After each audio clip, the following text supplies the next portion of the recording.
车要。我跟你说一下，这是夺冠打乱了我的计划。我跟你说一下我原本的计划。我现在身后呢就重庆张雪机车，然后现在是早上9点钟啊，看我旁边，这里满满的现在都是过来采访的媒体和记者。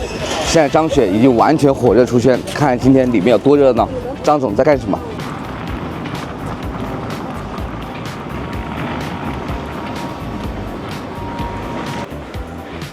张总，亲爱的张总，头发是染了吗？白了，老了又。对，这才几天就老了。张总，真帅。老白也来了。来，有件事儿。OK，我们你先。坐上来，坐这边。准备好了。好了 ，OK。补上。准备好了。来，你不早点提醒我，介绍一下这个字，是不是你洗掉了？没洗掉啊。好，我认真的补一补。这是当年咱们的约定啊，这个 OK，是吧？世界大赛23年，已经6年了，马上3年，马上3年了。 OK， 是。当时23年采访的时候，就是说5年之内要拿大卡。对，但是这件事我已经没办法。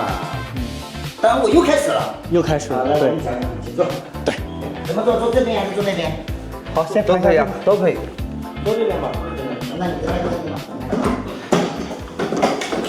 最近网络视频产出量非常高啊，你自己的？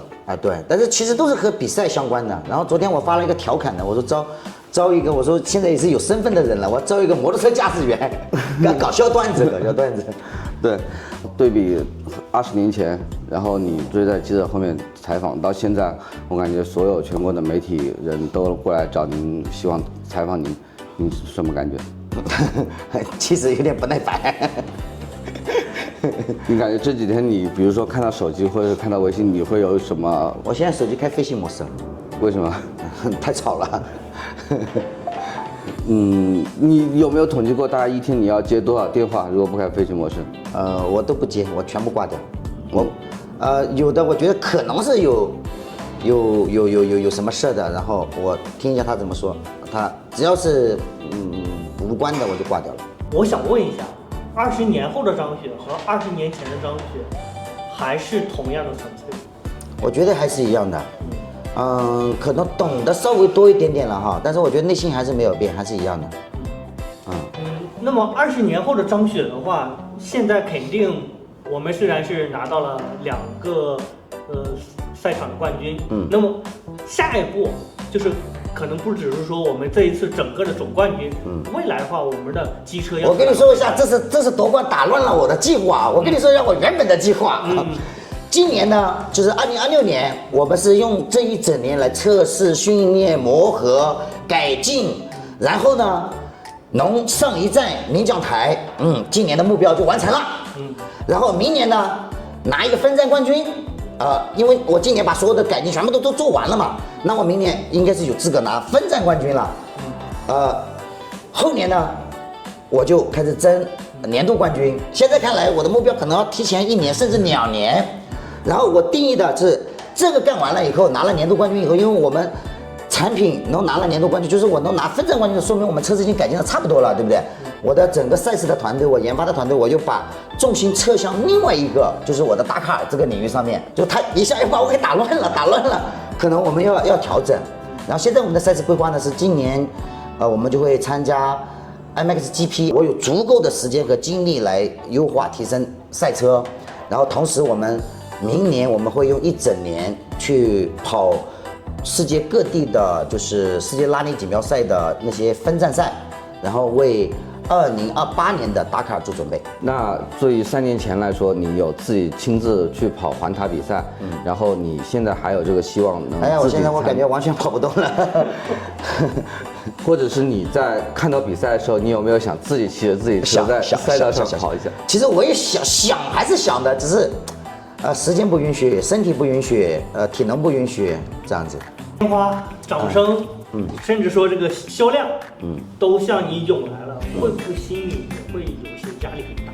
没有，唯一有压力的可能就是碍于某些面子，他不得不做或者不得不接的这种事情，其他就没有了。还是很纯粹的，一心想搞好，是在他是的，然后还有就是，已经经历太多事情了，经历太多事情以后，心里就没有那么起波澜。就那为什么我们第一天晚上夺冠的时候会这么激动呢？因为没有经历过，所以他会如此的激动。然后你看我们第2次夺冠的时候，虽然还是激动，但是没有前一天晚上那么激动了。那实际如说20年，你觉得你在20年如何保持你的纯粹和热爱？哎，不知道啊，没这个还能保持或者改变吗？这就是人生下来，其实性格基本上，就你10岁的时候性格是怎样，基本上就定了吧。然后没有特别大的这种事件的时候，我们一般还是不太容易改变。你对摩托车这个行业，就是这么多年，就是有没有说过想要放弃过？没有。最难熬的时候啊，我大概知道是哪个时候，但是我在想是哪个时间点。是我来重庆大概有1年左右，14年的样子。那个时候方向还不太明确，就我不是说那个摩托车的方向不明确哈，就是我到底应该下一步到底应该怎么走是正确的。没有特别明确，那一段时间有一点迷茫，然后有一点躺平的这种状态了，但是大概可能也就持续了2-3个月，我就确定了我要下一步该怎么做。好，那个时候就你知道，人只要开始知道自己该怎么做的时候，动力biu一下就上来了。当时的话，就是我记得23年我们采访你的时候，您讲过，就是您开始作为车手参加这个比赛的时候，其实是中国摩托车因为性能不好被分在国产组，对，现在国产组已经被消灭了，是吧？那么当时你又要去研制咱们这个新型的发动机，为什么要做这个？一定要把它这个性能极致给它，就是一直不断往上提嘛。10年前哈，我们是几乎没有想过要和它走到一起高端的，我们永远都是10年前我们都在抢低端的市场，就是我比你便宜，比你便宜，比你便宜，然后没有想过我们要做3万、5万甚至10万的这种摩托车。10年前我们想都没想过，是不是？那到5年前呢，就开始有很多了，有很多已经开始在做了呢，做的也越来越好。那最后我们和这些国际巨头这些大品牌，我们应该要进入一个怎样的状态呢？就是你要多卖一台，你一定是让他少卖一台。说白了，是去他碗里抢饭吃的，对不对？那我们怎样才能去他碗里抢到饭吃呢？就是我们的产品质量，我不能比你差，我的性能我能不能比你好一点，我的性价比我还能不能比你高一点，我的服务能不能比你再好一点啊？只有这样子才有可能去抢到他的碗里的饭。从很久之前，人家说张雪吹牛，到现在是张雪真牛。然后你觉得你下一个牛会牛在哪？吹牛确实是真爱吹牛。我昨天还翻到一个那个视频，我还发给我们同事了。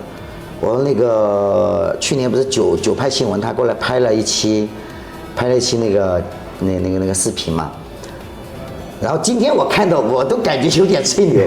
他问我，你这个车能拿冠军？我说肯定能拿，我最多明年和后年唾手可得。就感觉好像回家吃饭一样简单。其实已经吹了，我吹的这个牛已经够我忙10年了。用10年让张雪机车成为世界 TOP 10的前 TOP 10的品牌。那现在已经用了2年，还有8年。其实我认为用不到8年，应该也就6年的样子，就差不多了。再做个约定啊，再拿个东西给我们签下名，然后留一笔。OK， 正好我这里有顶帽子。哎呀，又要缺一笔吗？缺一笔啊。好，我们打卡尔见。到时候打卡我带你们去好不好？好啊。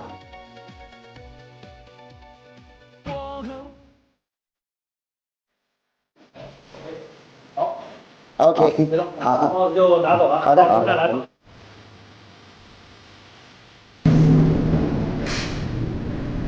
张导要不要说点豪言壮语？